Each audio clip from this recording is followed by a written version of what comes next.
start the recording. And all right. Well, here we are. Can you believe we've had 18 sessions up for module 3 on poetry? It's hard to believe. We started this back in May. So it's moving. Time is moving. As I promised you last week, we'll only spend a couple of weeks on the diagramming, all right? So, but I think it's important that we review this step because it is also part of studying poetry. And it allows us to do when we do the structural diagram, to see how the whole poem is connected together. Because again, poetry, even though it could be figurative language and have imagery and emotional language and use poetic devices, still is instruction. And so there is a logical structure, a flow of thought within poetry as well.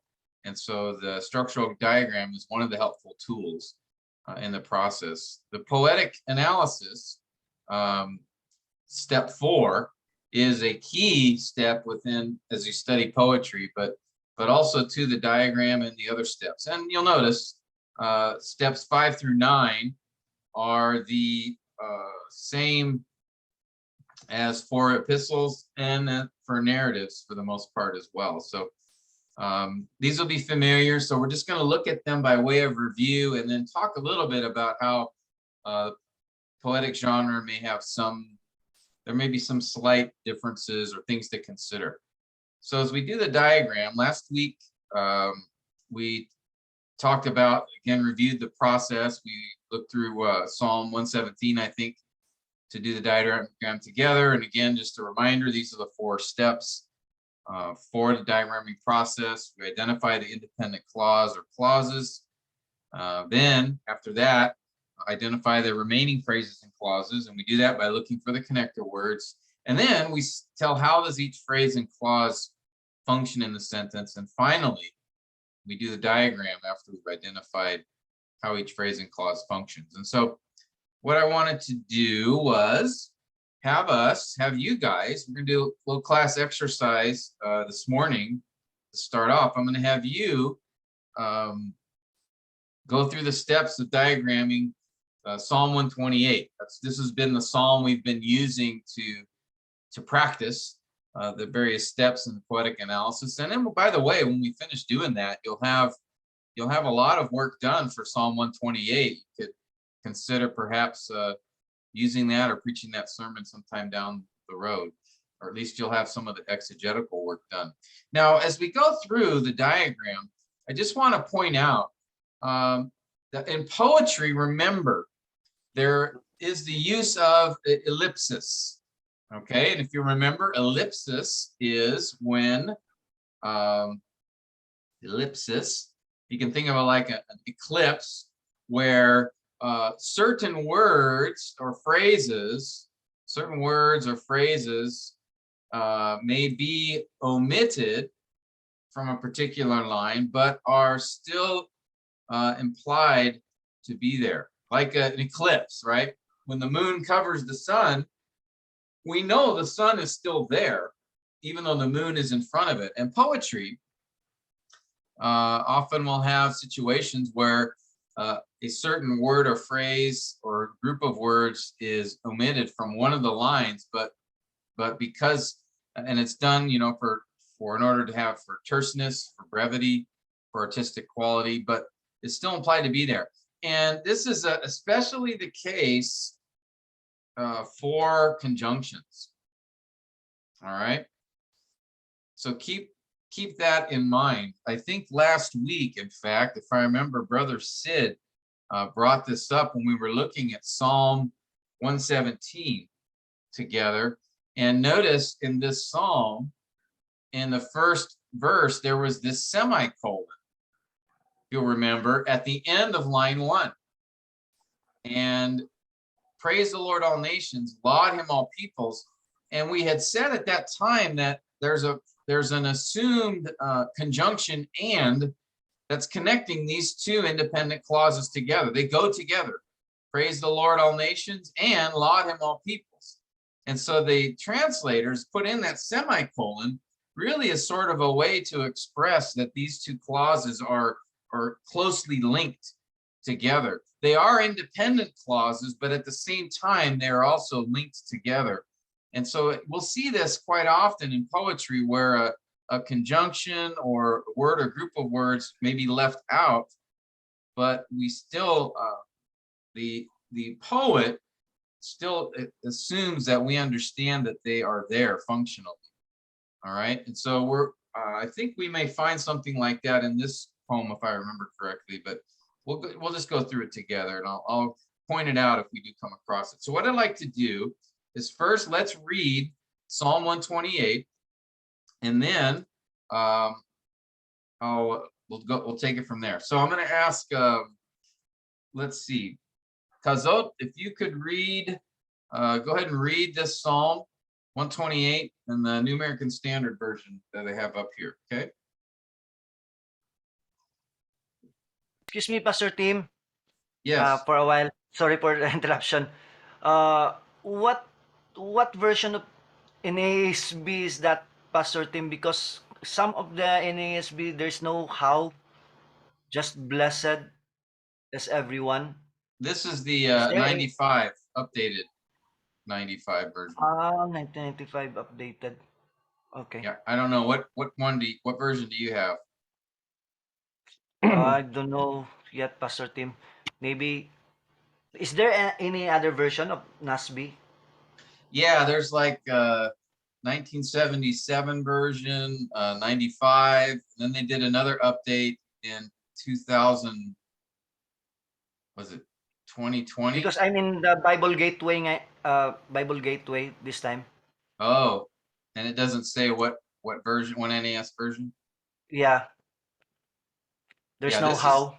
this is the 95 update here, as you can see right up here in this tab. Or here, Yes. even Is that the best version of NASB, Pastor Tim, or the updated one, or what we're going to use? What you can suggest?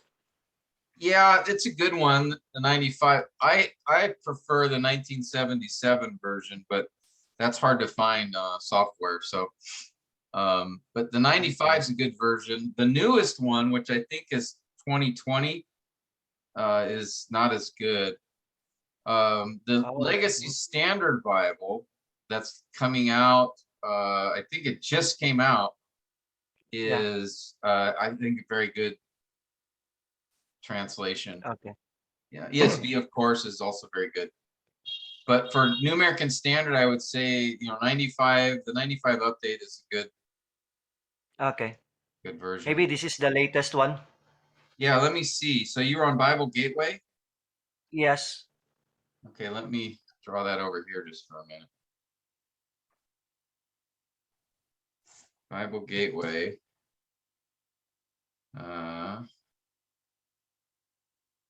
And you're,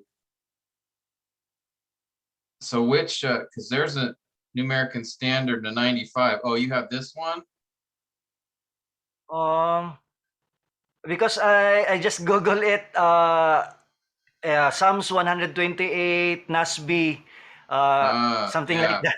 So it doesn't appear here. Yeah, let's see. I have let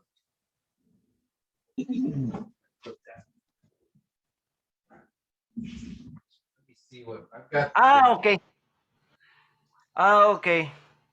This is New American Standard Bible, not the 1995. Yeah, let me see what I have, the 1977 version. No, and it's How Blessed. So that must be a more recent. Yeah. I don't know. Let me see. Yeah, it doesn't say. It's not the 1977 version because I have that one right here. Okay. Yeah, there's so many translations. Latest. Let me see. Does Bible Gateway have the Legacy Bible yet? No, not yet.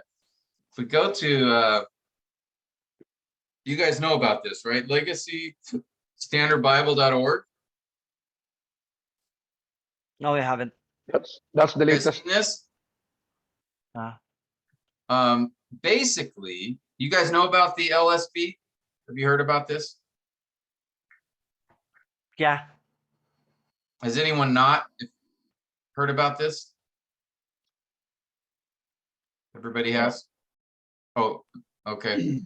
I saw uh Pastor Lawson Oh, right. giving Yeah. that to Pastor MacArthur.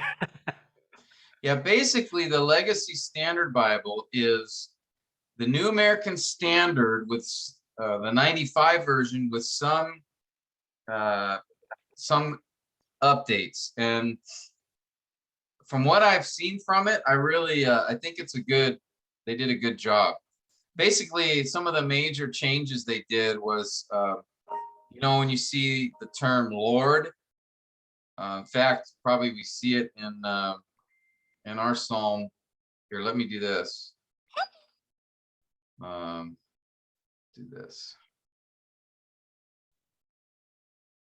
So notice, yeah, how blessed is everyone who fears the Lord. You guys see that L-O-R-D in capitals, capital Yes. font. That's a way to show, right, that it's referring to Yahweh. If it was L-O-R-D, little lowercase O-R-D, that would be referring to the Hebrew word Adonai, which means master. If it's the small caps L-O-R-D, that refers to Yahweh. All right. So what the LSB did was just say, why don't we just say Yahweh? I mean, that's his name. Lord is a title. It's not really a personal name. So why would we not just refer to him by his name? It's like I call you Michael. If I just kept calling you pastor, now sometimes that's appropriate. But if I'm calling you and we're speaking on a personal level, I don't say, I wouldn't keep calling you pastor or the pastor. I would use your name. Okay. So it's the same idea here is when Yahweh is in the Hebrew, then that's his personal name. When you have, like, for example, there's Psalm 8, notice here, and then here's L-O-R-D capital. So that's O Yahweh. And then notice it says our Lord. And do you guys see here how it's lowercase O-R-D? You guys see that? Yes. That means this is Adonai. All right. I don't know if you can see my Bible software here. It's a Adonai. Yeah. That is a title. That's the word master. Or Lord. So in that case, that's fine. That's a fine translation. But when you see his personal name, Yahweh, and then just translate it as Lord, that is to me an inferior translation. We should use his personal name when God uses it. And then of course there's Elohim down here, right? It's the general word for God down here, El or Elohim. So the Legacy Standard, so if we go to, like, for example, Psalm 8, let's look at it real quick on the Legacy Standard version. Psalm 8. Does Logos Notice, Bible Software, Pastor Tim, have a LSB? nothing yet. They just came out with it within the last, they came out with the New Testament and Psalms last October. So that's only been out a year. And then they just finished with the rest of the Old Testament. And that version just came out like this week. So the best way to find it is just go to lsbible.org. Okay. Okay, lsbible.org. And LS notice here, Bible. notice Psalm 8. It has it. O Yahweh, our Lord. And I think that's very helpful, because then you can see at what times is his personal name used and at what times is his title used. And I think that's a helpful I think that's a helpful thing to do, and it's a more accurate translation. I don't know if we've ever talked about why they translate it as Lord instead of Yahweh, but a lot of it has to do with Jewish superstition. Back when the Septuagint was written, you know, the Jews, right, had a superstition about the concern that they didn't want to take the Lord's name in vain, so they wouldn't pronounce it. They wouldn't pronounce Yahweh. They would just put the name, or they would say Adonai. And as a result, there was a fear among translators to put Yahweh because they didn't want to offend the Jews. But it's like, for one thing, you don't take God's name in vain. You know, mispronouncing his name was not what God meant in Exodus about taking his name in vain, right? I mean, that's not what he was talking about. Sir Tim, how about the Lord said to my Lord in Psalms 110? Yeah, okay, that's a good one. Let's take a look at that. And I know you guys are just trying to avoid diagramming. I know what you're doing here. No, no, no. No, it's not Pastor Tim. No, it's Okay. it's not Pastor Tim. I'm just No, I'm curious with regard to what you are seeing right now with the legacy Bible. joke long. But so you can see here, the Lord says to my Lord. And notice the first one is capital O-R-D. So we know that's Yahweh. So Yahweh says to my Lord, my master. Notice that's lowercase. See that? Jesus Christ. Mhm.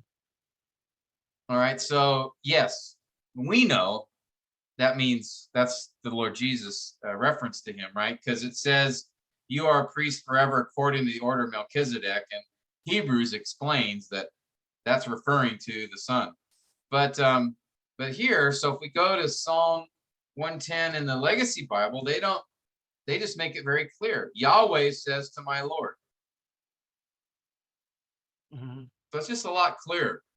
I mean, you know, I know when I read this that this capital O-R-D, L-O-R-D means that that's Yahweh, but it's just not the same thing. I really, really don't like that, because that's not his name. That is his title. That's his position as Lord, certainly. But when his name, his personal name is used, I think it takes away from the understanding and the tone of the passage when you just use the word Lord. Okay. So yeah, if you look down here, the Lord, again, this will be Yahweh, verse 4, and notice in the LSB version, Yahweh has sworn and will not change his mind. And then notice verse 5, the Lord is at your right hand. Okay, and there it is, Lord. It's Adonai, master. Okay, so Psalm 128, which is the diagram, notice how blessed is everyone who fears, and Yahweh. then they just have Yahweh, because that's what's in the Hebrew. So that's one big change. They also made several modifications to some other passages, like, you know, when we did diagramming before and how I talked to you about sometimes how the translation won't translate a participle sometimes the right way. They might translate it as a command or as a regular verb. And so sometimes it's hard to see that. Well, the Legacy Standard Bible, they did a good job of being more consistent with things like participles. Well, let me show you an example. I think this is helpful. A big one that I found is in Hebrews chapter 12. You guys know this passage. Right? Since we have so great a cloud of witnesses surrounding us, let us also lay aside every encumbrance and the sin which so easily entangles us, and let us run with endurance. So here we can see there's two independent clauses, right? Let us lay aside every encumbrance, and let us run with endurance, run the race. All right, so it looks like, okay, there's two independent clauses there, but actually this lay aside is not a regular verb, it's a participle. It should be laying aside. Okay, now why does that matter? Well, I'll show you here. The Legacy Standard Bible, they actually translated it that way. Notice, therefore, since we have so great a cloud of witnesses surrounding us, that's the same as the New American Standard, but then it says, laying aside every weight and the sin which so easily entangles us, let us run with endurance the race. Okay. So they correctly identify it. There's just one command in verse 1, not two. Okay? But the New American Standard makes it sound like there's two commands. Let us lay aside every encumbrance, and let us run with the race.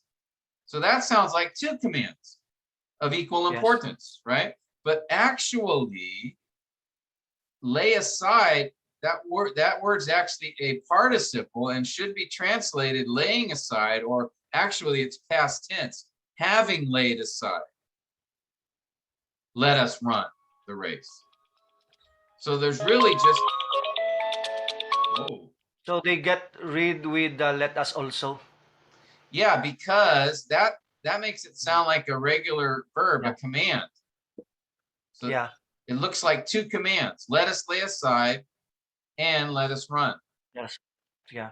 But that's not in the original Greek. In the original Greek, lay aside is actually laying aside every weight.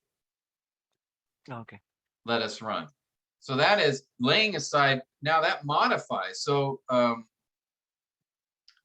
so why does this matter? Well, let me just, if I take the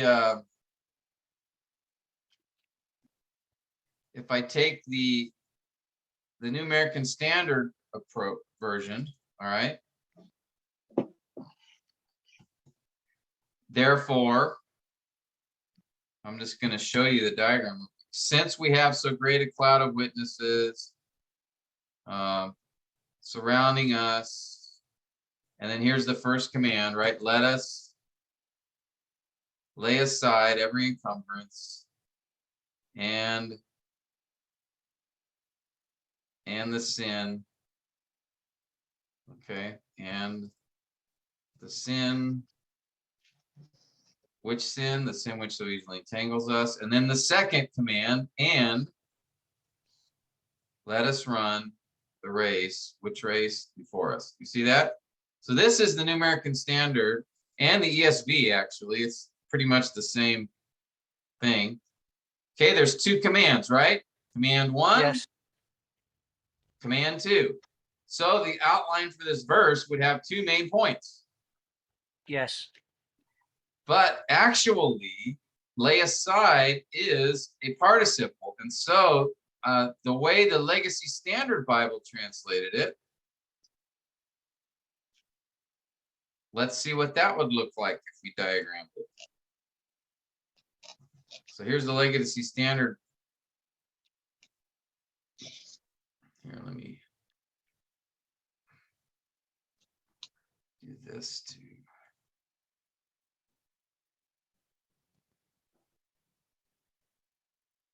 And let me increase the font a little bit. Okay, make it a little clearer.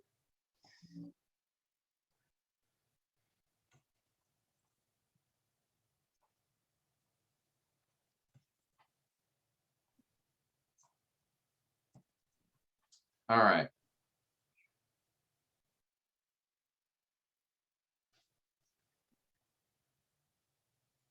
Let's see here, hold on a second.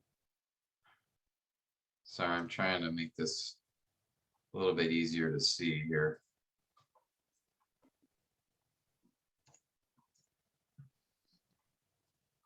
All right. So yeah, here's the New American Standard approach. Now the legacy standard has,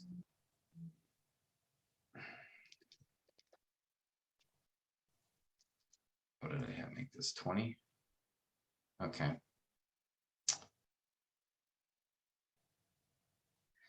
All right. Therefore, since we have so great a cloud of witnesses,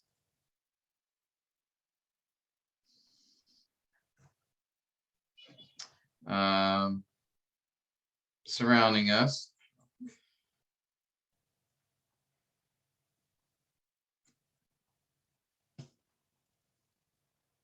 sorry guys, I'm trying to, okay. And then notice here, laying aside.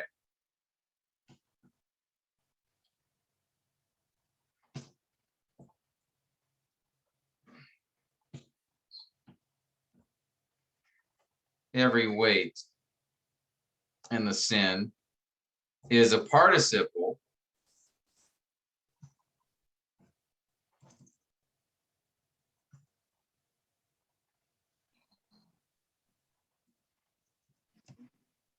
come on, it doesn't back up there. All right.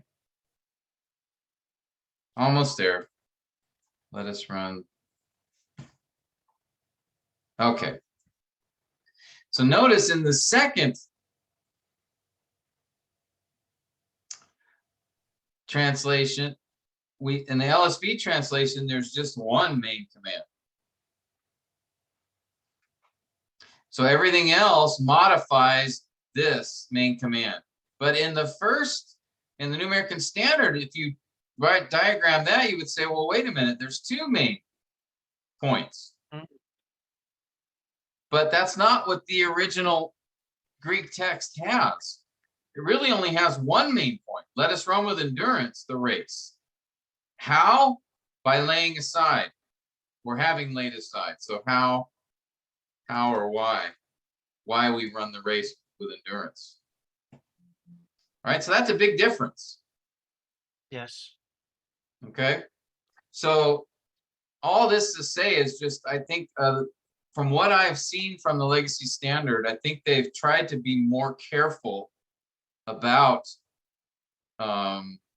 those kinds of things. They pay a little more attention to some of those particular issues. So I've so far really liked the translation. I would highly recommend it. You know, it doesn't look like,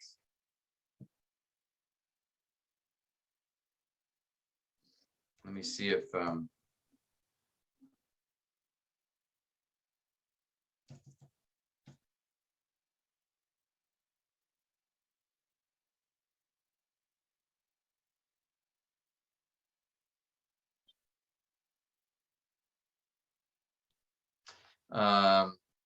I don't know if let me see if any other Old Testament.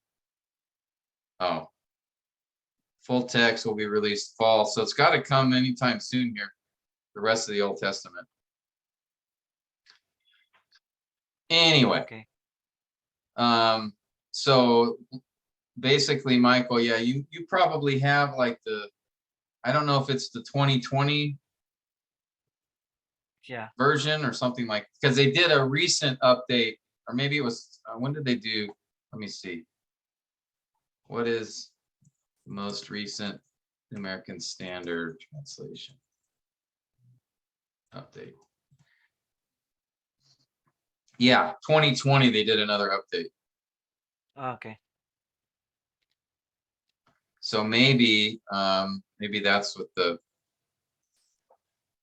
Yeah, they omitted the how.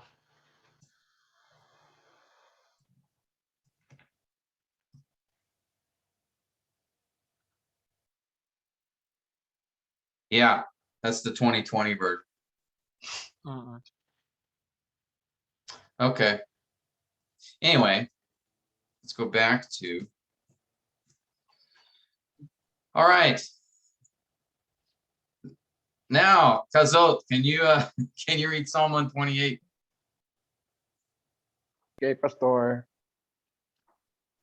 Psalm 128, verse 1. How blessed is everyone who fears the Lord, who walks in his ways. 2. When you shall eat the fruit of your hands, you will be happy, and it will be well with you. Your wife shall be like a fruitful vine within your house, your children like olive plants around your table. Behold, for thus shall the man be blessed who fears the Lord. The Lord bless you from Zion, and may you see the prosperity of Jerusalem all the days of your life. Indeed, may you see your children's children. Peace be upon Israel.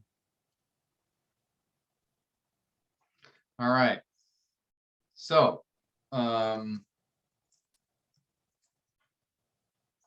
let's do this then. So the first step is just to identify the independent clause or clauses in the passage. And usually they're near the beginning, especially if you're looking at like epistles, looking at paragraphs. Poetry is a little bit more of a challenge, but if we look at this poem, where can anybody identify at least one independent clause here?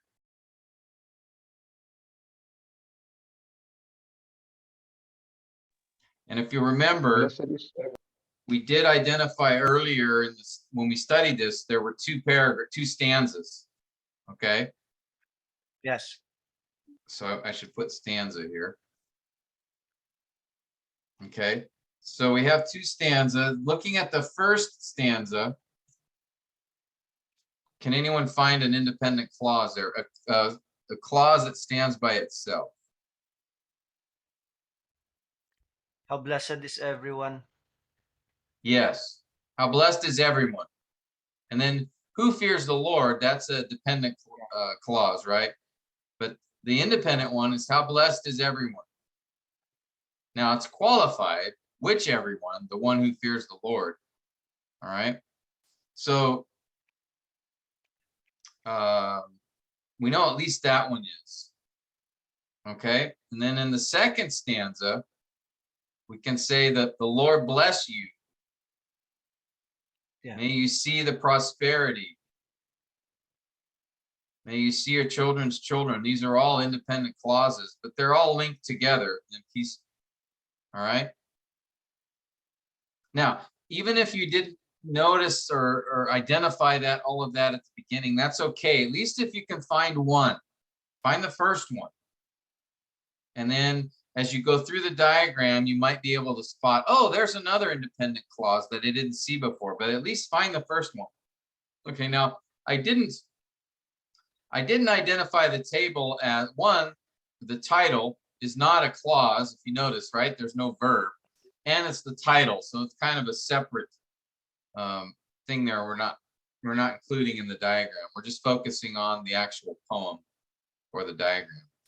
All right, now for the second step, I'm going to have you do this. You guys do this on your own first, and then we'll come back together. And that is identify the remaining phrases and clauses in the sentence. How do we do that? Remember, by finding the connector words. Okay. All right. And I've just put them here for you guys to be reminded of that. So just go through this psalm and just find the connector words. All right. Do that first, and then we'll identify if it's a phrase or a clause. Just go through. So for example, the first verse, the first line, that word who is a relative pronoun. Okay. You can see it actually here under relative pronouns. All right. So just go through and identify. You can write it down or circle it or whatever. And then we'll come back together. So I'll give you just a minute or two to do that on your own. Okay. Yes. And then we'll come back together. All right. Let's go for it. And I'll just pick you guys. Have a couple of you. help us out with this. So as we look at this psalm, Michael, we'll start with you. Yes, Pastor Tim. All right, verse 1. Actually, I already gave away one of them, but verse 1. Where do you, Blessed is everyone and who fears the Lord, down under everyone. okay, so who is a connector word? Yeah. Yep. Yes. All right. How about in line 2? Line 2, again, it's who Yes. and when. Okay. So there's no other connector words in verse 1? In. Yeah, Who in. walks in. Yep. In. That's a preposition. Good. Yeah. I think that's all in number 1. Verse 1, I Okay. mean. In verse 1? Yeah. All right. All right. How about in verse 2? When. Okay. Of. When. Good. When is a subordinating conjunction. Yes. And then you said Of. of. Preposition. Yep. Of your hand. Okay. Any others in And. verse? Yep. And good. Conjunction. Coordinating. Yeah. Uh, with. Good. Another preposition. Preposition. All right. Good.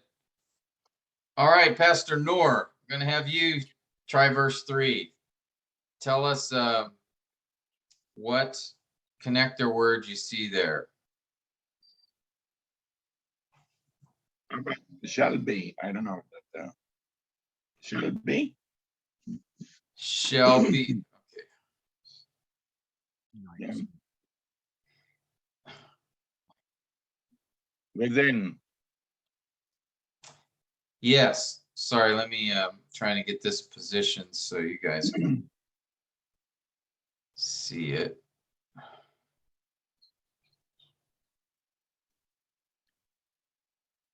Okay. I'm sorry. All right. Within, yeah, preposition. But shall be. Okay, shall be. Well, let's think about that. Notice the word be there. That's always a verb. Verb. Okay, so shall be is a verb of being, future tense, right? So it's not a connector word in this case. That's a verb. Within is a connector word. It's a preposition. Any others in verse 3 that you can see?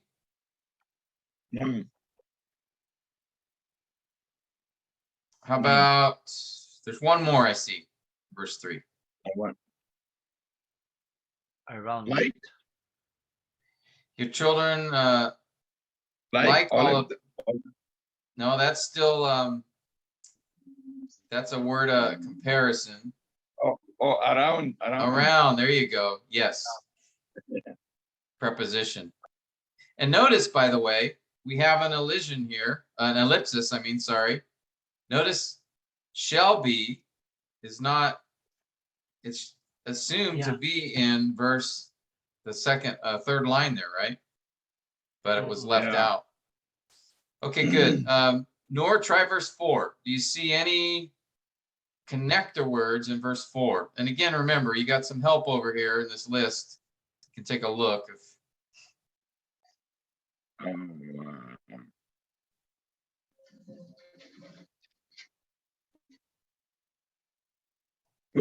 Or not. Oh. Who fears the Lord? Yeah, who? Yep, relative pronoun. Good. Any others?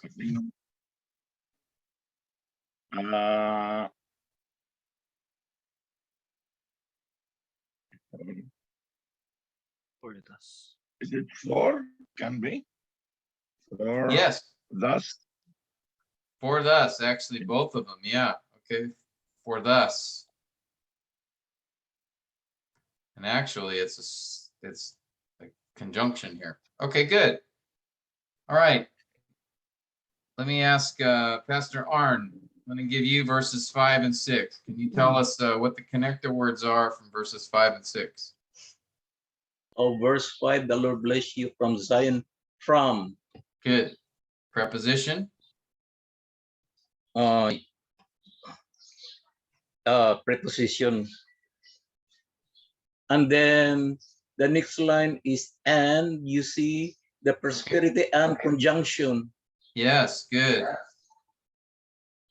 And then prosperity of Jerusalem is Okay. preposition of. Yes, good. And then of your life, preposition. And then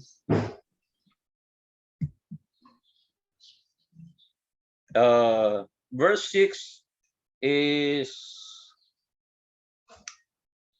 me, you see your children.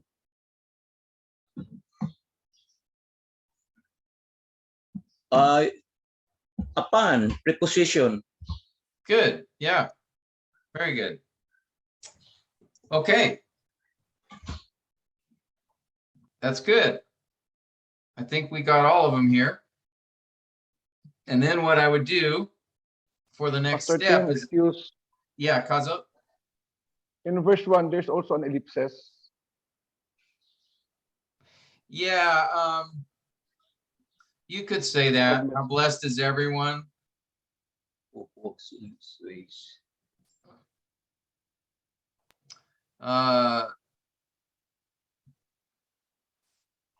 That main statement there. Or you could say, how blessed is everyone who fears the Lord and who walks in his ways. Okay, that's another possibility. They're clearly, these two clauses, who walks in his ways, who fears the Lord, are connected together. Okay, so that's good. Good observation. Any other comments before we go to the next step? Normally what I do at this point, when I identify the connector words, then I just go and I separate the add each connector word. All right, now eat of is actually one of those tricky, we talked about this a long time ago. Sometimes there's a verb that will include the preposition with it. So eat of is actually the whole verbal idea, because the fruit is the object. So it's you, subject, you, subject, shall eat, verb, shall eat of is the verb, and then fruit is the object. Okay, so in this case, eat of is a verbal idea. All right, of is a preposition, so that would be, we would note that you will be happy and it will be well with you. Your wife shall be like a fruitful vine within your house. Your children shall be all around your table. Behold, for thus shall the man be blessed who fears the Lord. The Lord bless you from Zion. And may you see the prosperity of Jerusalem all the days of your life. Indeed, may you see your children's children. Peace be upon Israel. Okay. So we just basically notice how each of these phrases or clauses is starts with a connector word, unless it's the beginning of a new independent clause. So here, this is independent clause, this is independent, and back in verse 1, this is independent. That we call phrasal verbs, Pastor Tim. Eat of something. In Eat English. of, yeah, eat of is a prepositional verb, which is a verb plus a preposition at the end of it. Phrasal verb. So these are kind of hard to spot. It's an idiom, really, in English. It's an English idiom. So for example,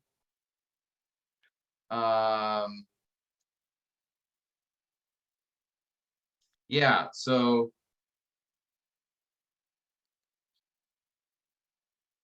like I or say you get off the phone. Check Well, get out. Break. off normally is a preposition, but actually in this sentence, get off is the verbal idea. So it's the verb get plus the preposition off. Because the phone is the object. Because if it's you get, that doesn't make any sense. Off the phone. Yeah. Okay. So in this case, it goes together. Or in the same thing, if I say, you shall eat of, what is it? Of the fruit. Okay, well, that doesn't make sense. You shall eat. That doesn't make sense by itself. All right. You shall eat Yeah. what? Well, in this case, you shall eat of the fruit. Now, honestly, they could have translated it like this. You shall eat the fruit. It's the same idea. But in English, sometimes you'll see verbs with a preposition at the end of the verb, and it goes together to make up the whole verbal idea. Like figure out, break out, Yeah, something yeah, like that. I can figure out the problem. Okay, it's not I can figure and then out modifies figure. That doesn't make sense. Yes. All right, so figure out actually is the verb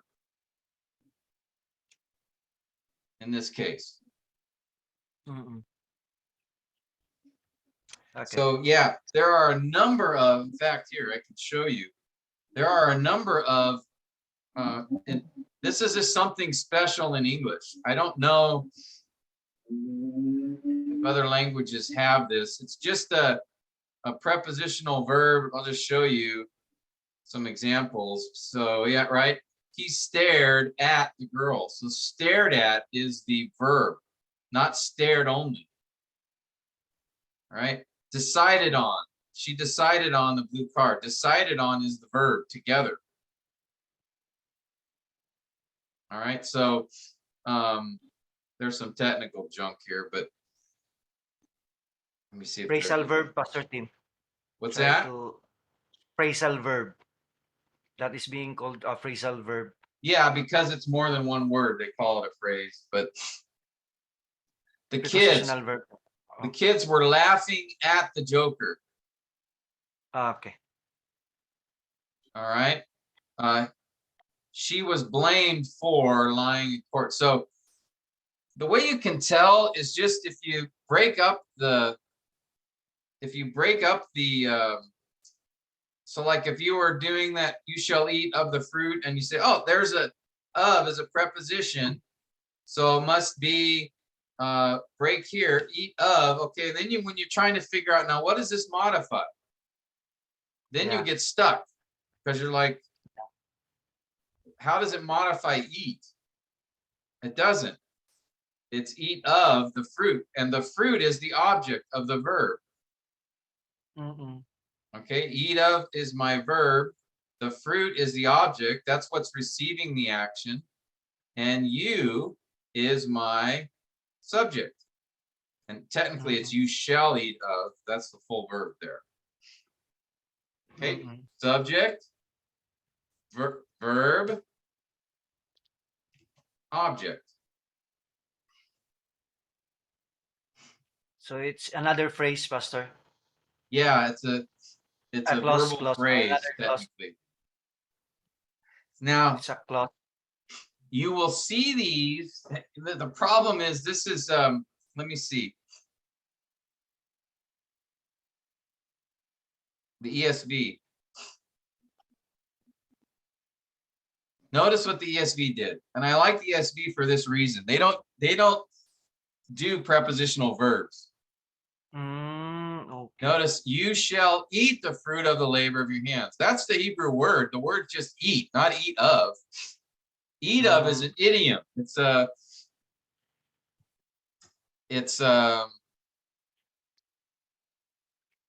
not necessary to have the of in there. In this case, you shall eat the fruit of the fruit of the labor of your hands. Okay. All right, you guys see the difference? Yeah. New American Standard has eat of. The ESV just has eat.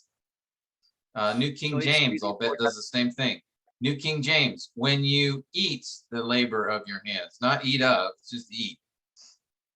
So it's really important to check from other translation. Yeah, and if Other we, version. yeah, other versions. If we were to go to the Hebrew, it would just be the verb for to eat. All right, eat of is something that the New American Standard does a lot. I wonder what the LSB does. Oh, we don't. Oh, it's so tricky. Yeah, You're going to. English has got its problems, that's for sure. Notice, oh, they stuck with eat of in the Legacy Bible. Oh well. Mhm. Anyway, I did when we were going through all that grammar stuff a while back, I did have one discussion of prepositional verbs there. I'll see if I can find that. I'll post that on the canvas for you. Okay, well, I don't know. If you guys aren't following that, it's okay. They're not common, so they don't happen a lot. But does anyone have any questions about that?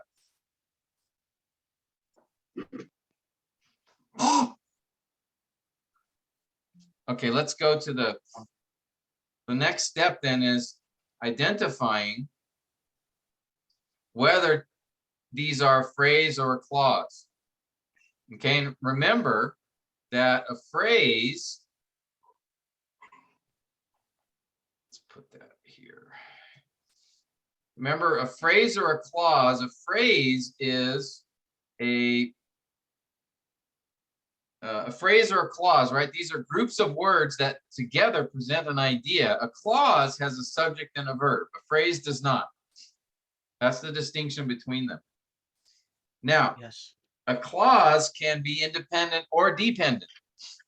Independent ones stand alone. They present a complete thought by themselves. Dependent ones modify another word in the sentence. And so they'll usually be introduced by another word like a conjunction or a relative pronoun.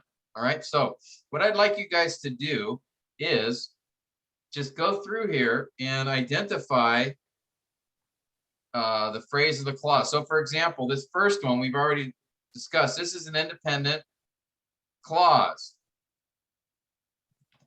Because notice there is a verb blessed, or sorry, is, and the subject is everyone. Everyone is blessed.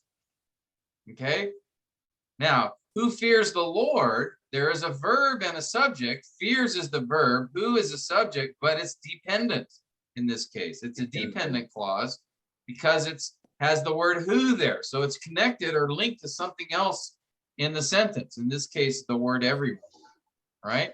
Whereas, and then who walks, same thing. It's also a dependent clause because there is a verb, walks, there is a subject, who, all right, but it doesn't stand alone.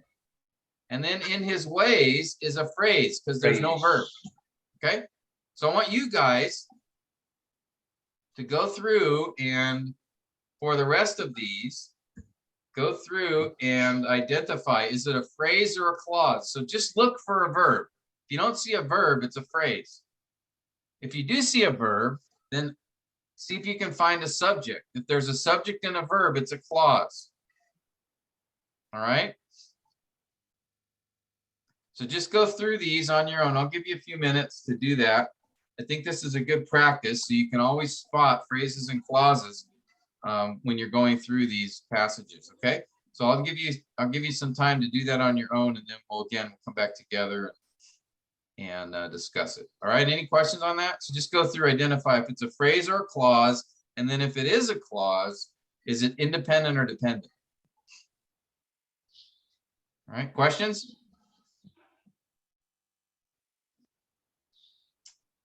All right. Go ahead. All right, Alan.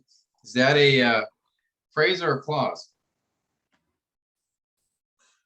When you shall eat of the fruit. That's a clause. Good. The verb, we already talked about this actually, is shall eat of. The subject is you. Now, is this clause dependent or independent?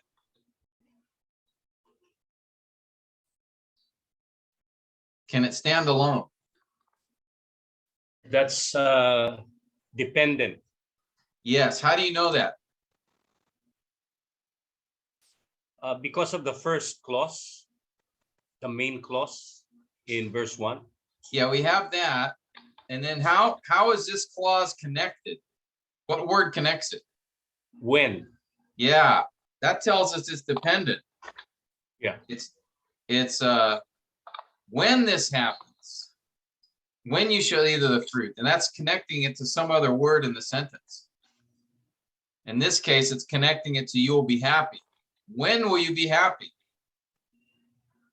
You will be happy when you eat the fruit of your hands. So, okay, how about of your hands? Phrase or clause? Of your hands, that's phrase. Yeah, no verb, right? Yeah. Okay, how about you will be happy? That's another clause.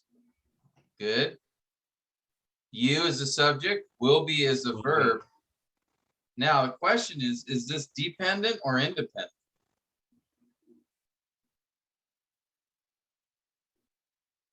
I think it's still dependent. Okay, in what way? Since it doesn't have a word beginning Yeah. in front of it, But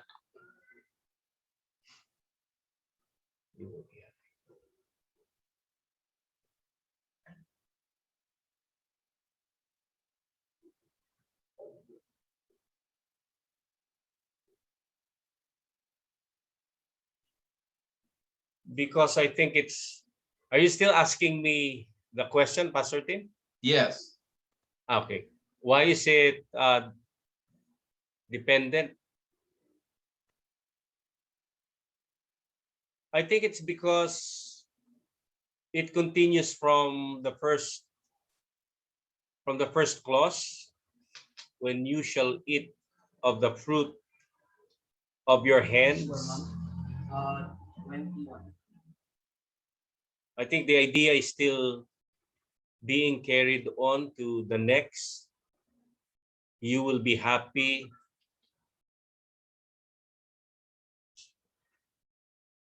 And it will be well with you. Yeah, here's one of those examples where I was telling you guys before that sometimes the conjunctions in poetry are left out. I think this is dependent, and it's modifying the idea of how blessed is everyone. It's a result Result, yes. of this clause. How blessed is everyone, and so I think there's actually an implied for here. Okay.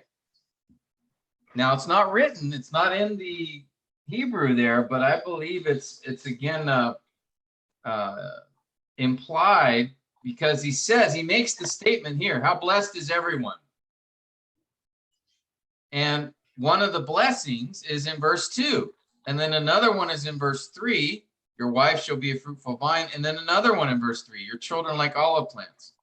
So I think these are all, they're clauses, but they are clauses that are a result of the independent clause in the first line.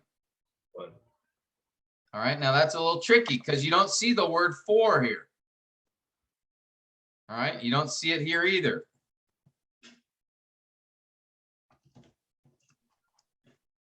But I think the idea that it's implied. Okay, so it will be well, it will be well. Is that a clause or a phrase, Alan? It will be well. It's a clause. Yeah. And is it dependent or independent? Still dependent. Yeah, notice the word and. It's And. connecting it to you will be happy and it will be well with you. So it's connected to that one there. All right. With you, dependent or in a clause or phrase? That's phrase. Yes. Good.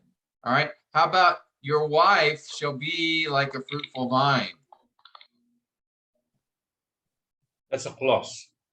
That is a clause. Dependent or independent? Dependent. Yeah, we just talked about that.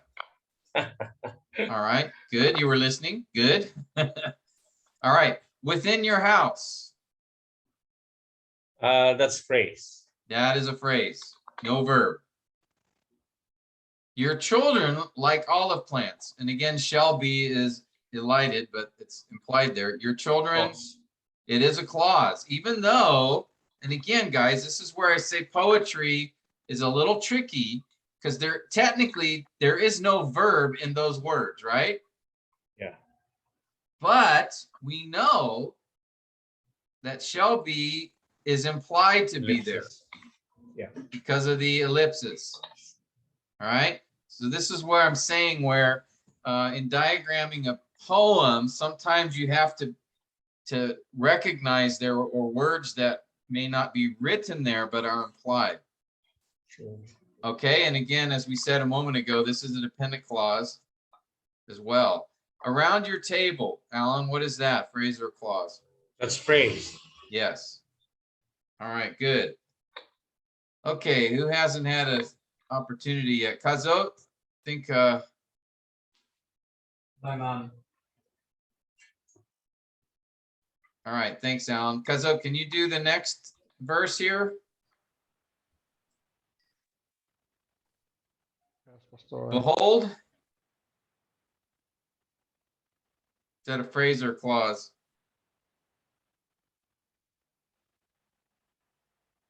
For thou shall be blessed, for you shall be blessed. It's also a clause. Oh, yeah, thus shall the man be blessed. That is a clause. Is that dependent or independent? Dependent, Pastor. Okay, we see the word for thus there. Okay. Who fears the Lord? Is that a phrase or a clause? Clause. Dependent clause. Yeah, how do we know it's dependent? By the relative pronoun who. Very good. Yes. Okay. The Lord bless you. Phrase or clause? A clause. Independent clause. It's independent. Yeah, it's starting the next stanza. Okay. Yes. From Zion. A praise. Yes, that's a phrase. And may you see the prosperity. Phrase or clause? Conjunction. May you see the prosperity. Independent clause. Yeah, it's a second independent clause. How do I know that? Because of the conjunction and connecting same weight or function with the first independent clause. Yes. All right, Kazo, you get A+ today. Very good. No, you're exactly right. We know this is independent because the conjunction and connects it to another independent clause. And just like Kazot said, it is coordinating conjunctions connect two grammatically equal ideas. All right. So very good. Excellent. Of Jerusalem. Phrase or clause? Phrase. All right. All the days Praise. of your life. Praise. Praise. Then we have the interjection. All right, indeed. May you see your children's children. What is that? A phrase or clause? Independent clause. Yeah, it is independent.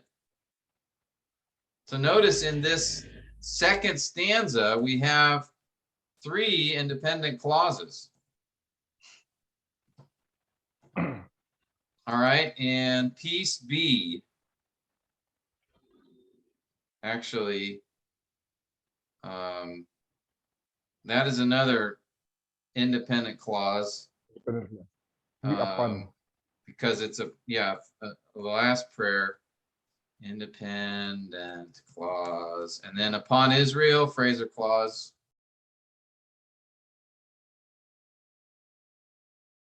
I'll just finish that phrase. Okay, Phrase, a phrase. no problem.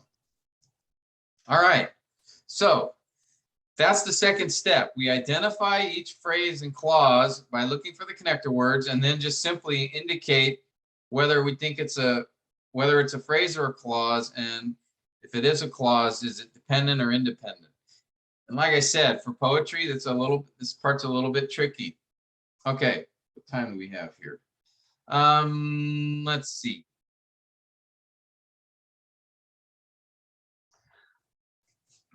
Well, I was hoping to finish this.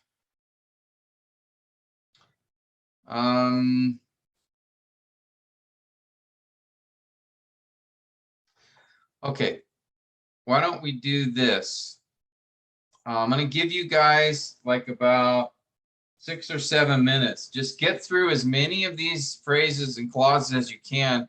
Just identify what it modifies and how. So for example, we know the first is an independent clause, so it doesn't modify. The second one is it modifies everyone. Okay?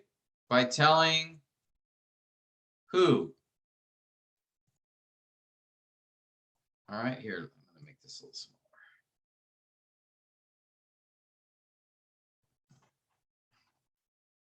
Okay, so what I'd like you guys to do is just go through and do the same thing. Just indicate what word does that phrase or clause modify and how. And we'll come back together and just try to finish this part up, all right? Because I want to get through the diagramming today so we can get to the next step next week, okay? So I'll give you a few minutes to do that, and then we'll come back together.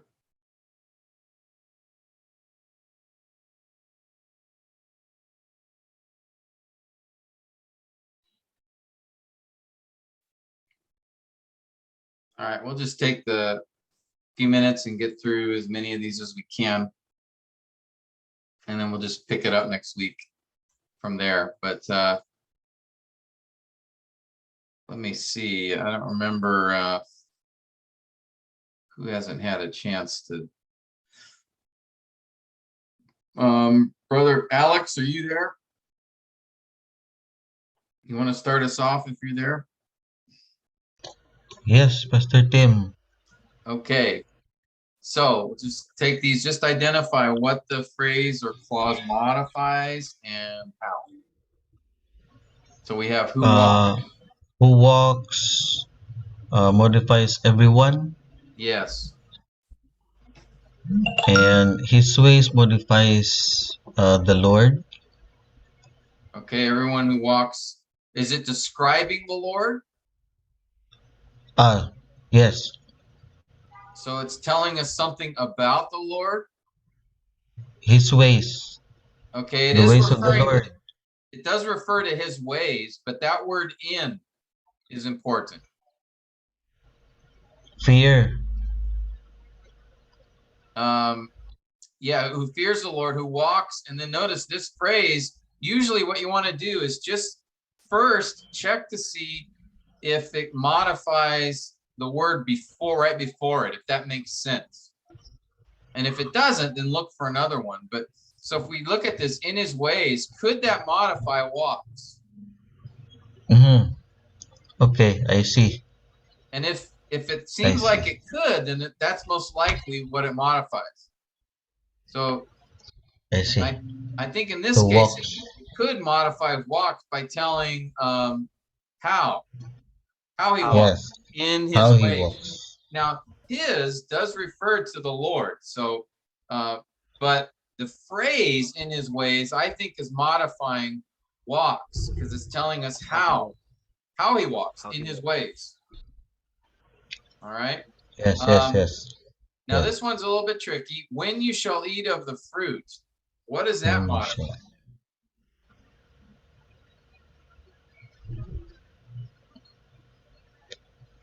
shall- shall-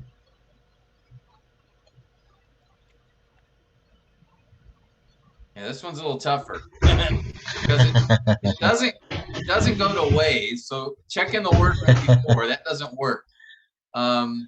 Now, one way to think about it is, okay, we see the word when here, right? So that's telling us this phrase or clause is going to answer the question when. It's going to tell When. us when something happens.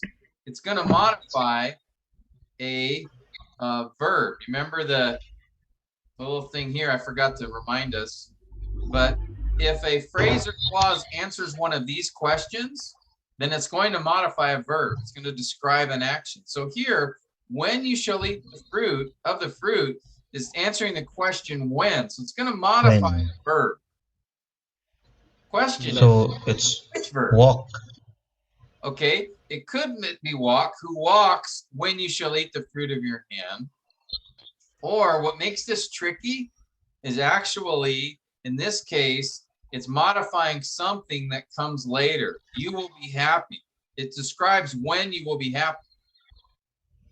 Okay. You will be happy when you shall eat the fruit of your hands. But the poet decided to put this modifying clause first before the word it modifies. We'll see that sometimes. So How blessed. Okay. was How a little blessed. tricky. Okay. All right, so don't feel bad if you didn't see that. Modifies will be by telling when. When will you be happy? We You will be happy when you eat of the fruit. eat the fruit. Yes. Yeah. Yeah. Okay. So that was a little tricky. Now, of your hands, what is that modifying? Eat.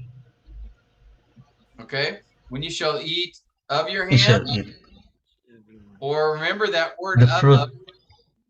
normally, almost always modifies the word right before it.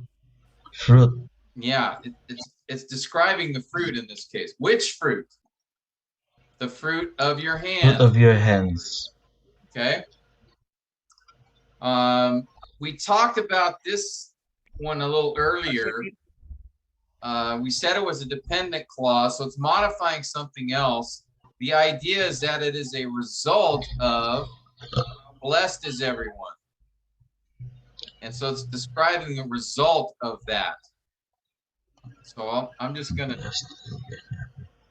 so that modifies is blessed by telling the result of that. So it goes all the way back up to the independent clause in this case. Okay.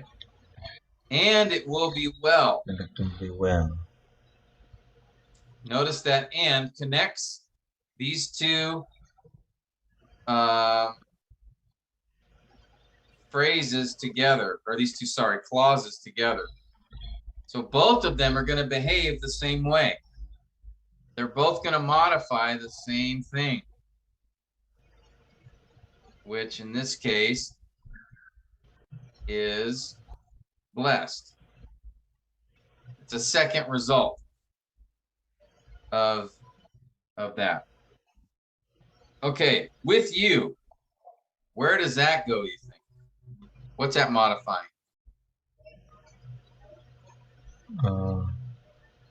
Who walks?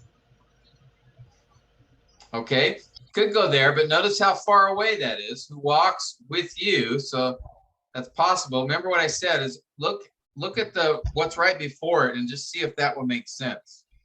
That's the place to start.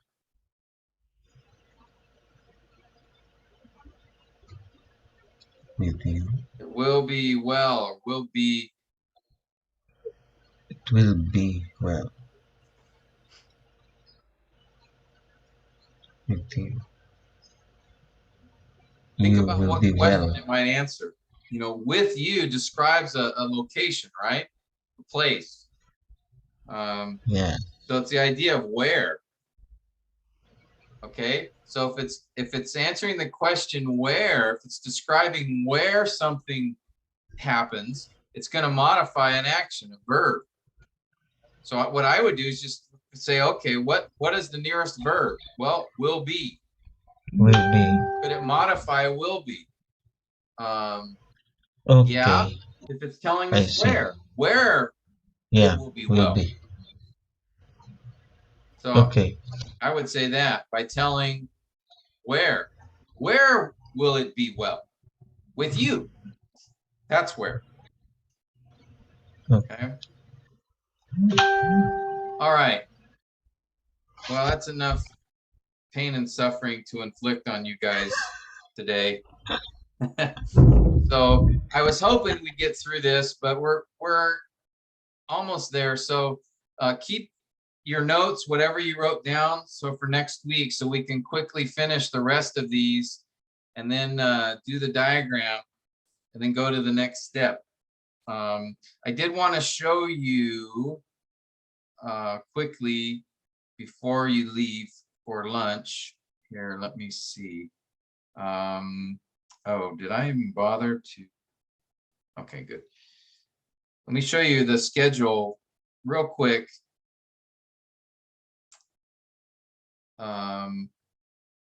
Just to let you know where we are at.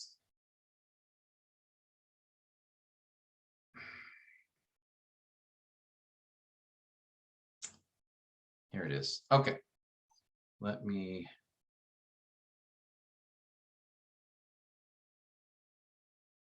do this real quick here. All right. Can you guys see that? Make it a little bigger. There.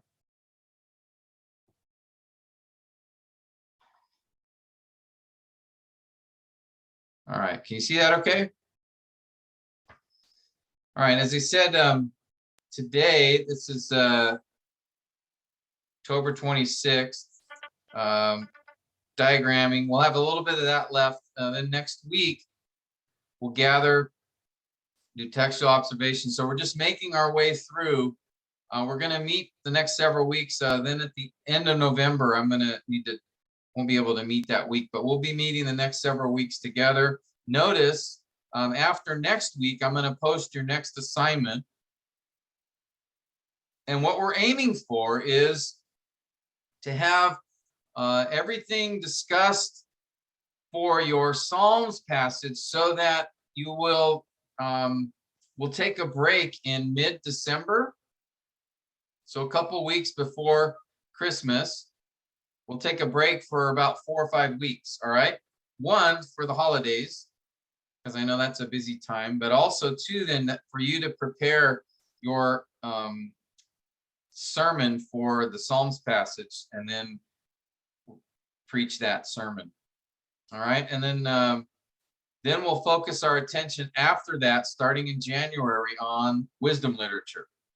We'll talk about Proverbs in particular and look at that. And then hopefully by March, be able to, Lord willing, we'll see if things open up, if I can travel there so that we could have a do module 4 together in person. So we'll see if the Lord will allow for that. All right.